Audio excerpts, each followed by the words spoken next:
All right, for our polar coordinates worksheet, the first thing we're supposed to do is plot each polar point on the polar coordinate system. It might be helpful to mark off, let's see, if we've got some of the angles. We've got pi over 4. This is pi over 6. This extra mark is pi over 12. This would be pi over 3. And then this is pi over 2.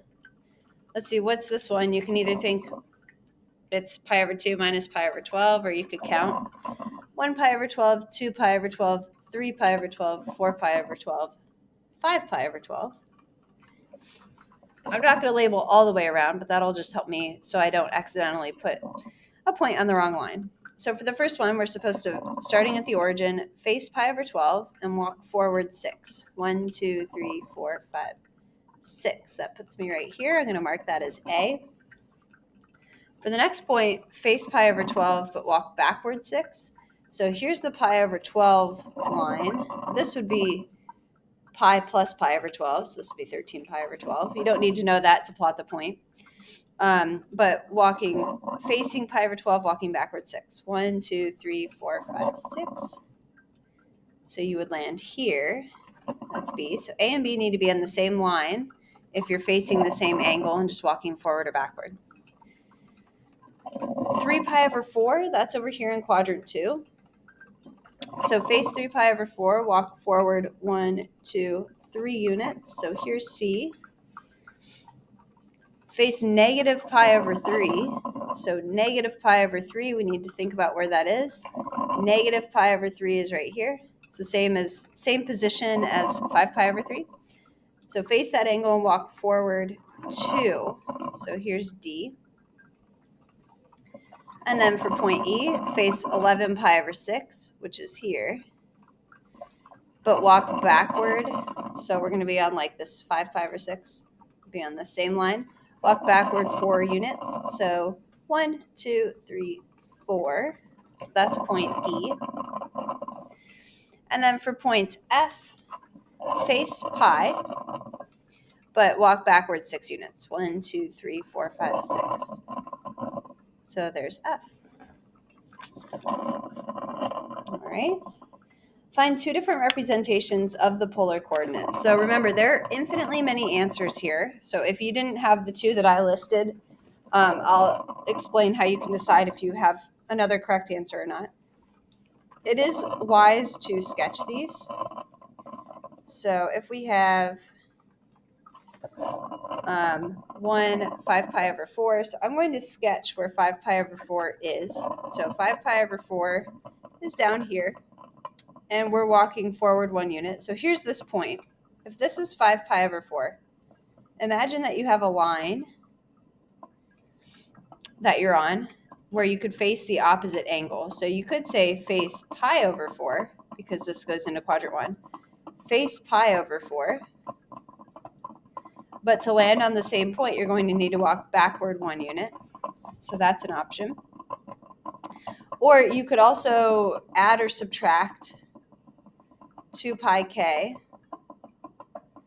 to either one of these angles to get another answer. So I tend to do the negative angle. So if I were to subtract 8 pi over 4, or if I just were to think of like, what is this negative angle? This is also negative 3 pi over 4. So I could say face negative 3 pi over 4 and still walk forward 1 unit. Or I could add or subtract 2 pi any number of times from pi over 4 and get another answer. Okay, 3 pi over 2. So face 3 pi over 2, walk forward 3. That would put you down here. Now that's opposite pi over 2. So you could also say face pi over 2, and you're going to have to walk backward 3 units to land here as well. Or you could say, what is this angle in the negative direction? That's negative pi over 2. So I could say face negative pi over 2, which is the same as facing 3 pi over 2, and walk forward 3 units. Or again, if I just add or subtract, here I subtracted 2 pi. I could add or subtract 2 pi to get another answer for the pi over 2 angle. Last one of these, 5 pi over 6. 5 pi over 6 is in quadrant 2. It's on the same line as the quadrant 4 pi over 6 angle, so 11 pi over 6. Oops, now I plotted the point in the wrong spot though, sorry. So face pi over 6, but walk back 2 units. Okay, so instead I could say face 11 pi over 6 and walk forward 2 units. Or I could say go negative pi over 6, face negative pi over 6, and still walk forward 2 units. Or I could come up with this negative angle, negative 7 pi over 6. I could say face negative 7 pi over 6 and walk back 2 units. So there are lots of possibilities here. Infinitely many answers for 7, 8, and 9. So if you have a different answer than me, depending on whether your R should be either positive or negative, same as mine. So depending on which one it adds up to, add or subtract 2 pi from my answer and see if it lands on your answer. And if you need to do that more than once, then that's okay. All right, convert each point from polar to rectangular coordinates. There's only one correct answer because rectangular coordinates, there's only one way to travel to a point that's given as x, y. You have to go left or right. You have to go up or down after that. Plot the point on the graph to check your answer. So we will not always have this overlay. I just thought it was kind of a nice visual instead of just memorizing a bunch of formulas to visualize what we're doing here. So I want to convert a rectangular to a polar. So what I need to do is multiply r cosine theta to get the x and r sine theta to get the y. And again, you can do that without graphing. The graph is just to kind of help you check. I like to graph the point though if I can, because sometimes that saves you a bit of math. So if we're supposed to face pi and go forward 3 units, we should be right here on the polar coordinate system. Well, what is that rectangular point? It's the point negative 3, 0.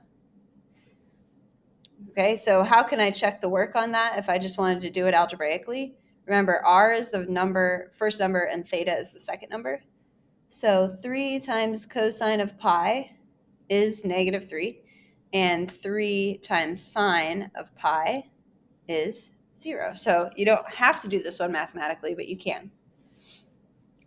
What about 4 pi over 6? So if I face pi over 6 and I go out 1, 2, 3, 4, I can tell that the y-coordinate is 2, but I can't quite tell exactly whether this is at 3.5 or something else. So here you would need to use trig. You would say r times cosine of pi over 6 is the x-coordinate, and r times sine of pi over 6 is the y-coordinate. So remember, at pi over 6, our ordered pair here on the unit circle is radical 3 over 2, 1/2. It's okay to draw this ordered pair when you're doing things. You don't want to just get these two values mixed up just because you didn't write it down. So this is 4 times radical 3 over 2 for the x-coordinate and 4 times 1/2 for the y-coordinate. So simplifying that, that's 2 radical 3 for the x and 2 for the y.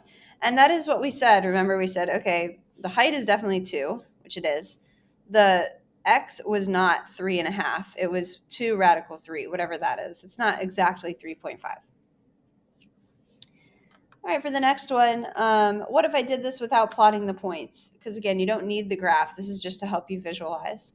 So this would be r cosine theta for the x-coordinate and r sine theta for the y-coordinate. Cosine of 2 pi over 3, let's see, at 2 pi over 3, well, at pi over 3, the coordinate is 1/2 radical 3 over 2. So cosine is going to be negative 1/2 because we're in quadrant 2.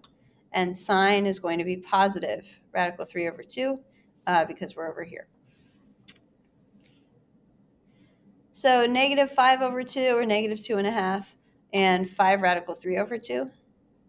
Let's check that. Now, I don't want to plot this point because that's hard to plot, but it's easy to plot the polar point. I face 2 pi over 3, and I walk forward 1, 2, 3, 4, 5 units.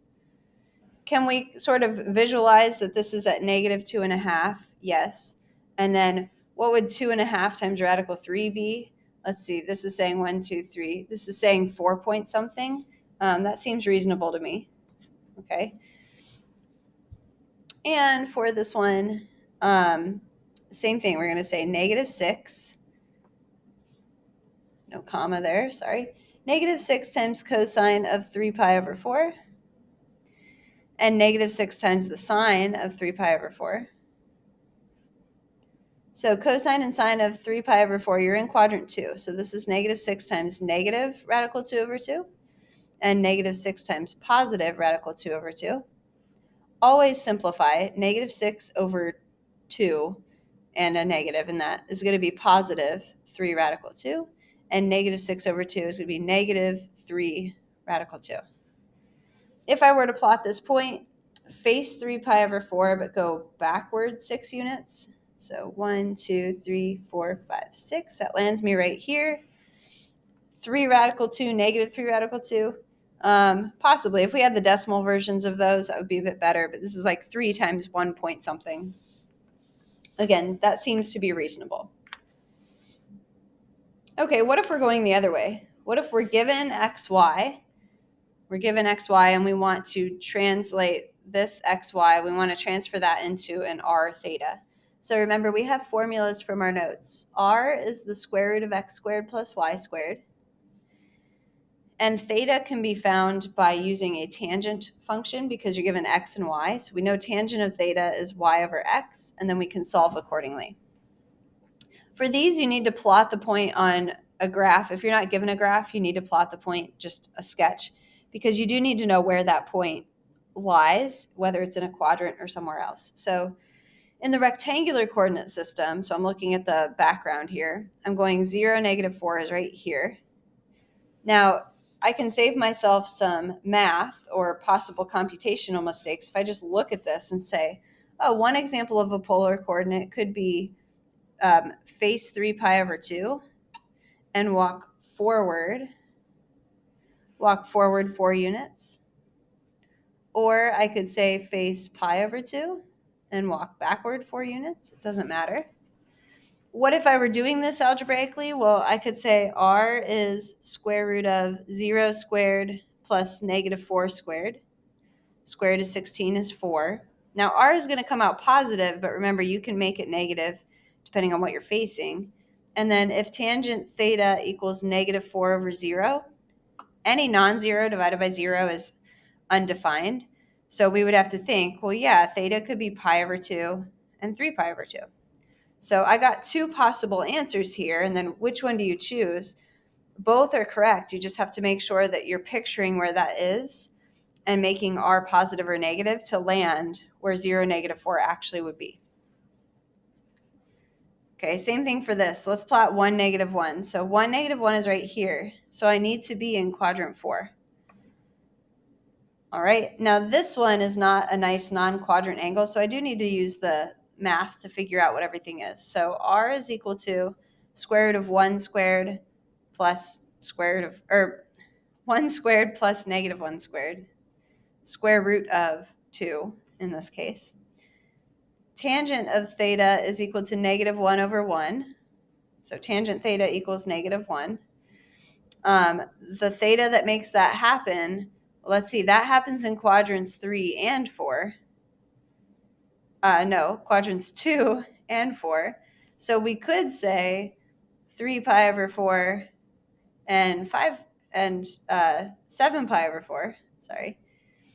7 pi over 4 is the quadrant 4 answer, though. So I can say face 7 pi over 4, face this angle, and walk forward radical 2 units, which in plotting the point, by the way, I did land exactly on the radical 4, or on the pi over 4 line, so I am able to get the angle at least.